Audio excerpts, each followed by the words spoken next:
Madame la Présidente, Mesdames, Messieurs les ministres, chers collègues, les dommages causés par le réchauffement climatique sont déjà une réalité. Le changement climatique cause des dégâts considérables et des catastrophes dans les pays les plus vulnérables. Les phénomènes météorologiques extrêmes ont tué plus de 410 000 personnes et affecté 1,7 milliard de personnes dans le monde. Les pertes et dommages sont estimés entre 290 et 580 milliards de dollars dans les pays en voie de développement d'ici à 2030. Ces dommages touchent principalement des pays qui ne sont pas responsables du changement climatique et ont le moins de capacités financières pour y répondre. Dans ce contexte, plusieurs de ces pays ont réclamé la création d'un fonds de pertes et dommages.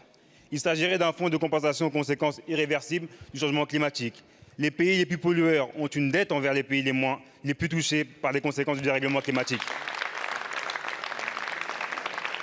Il est temps que cette dette soit reconnue. Jusqu'à présent, la France refuse de participer au paiement de la dette climatique et s'oppose à la création de ce fonds.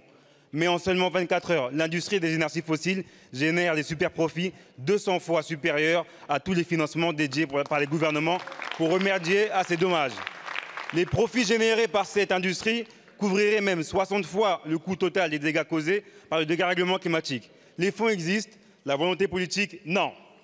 Emmanuel Macron a déclaré dans son discours à l'ouverture de la COP27 « Les injustices du monde dans lequel nous vivons sont devenues insoutenables. Les crises aggravent ces injustices. Ne pouvons nous en sortir que par une refondation profonde de nos mécanismes de solidarité publique et privée et des règles qui sont les nôtres. » Quand est-ce que vous passerez des paroles aux actes? La France soutiendra-t-elle la création d'un fonds pertes et dommages à l'occasion de la COP27?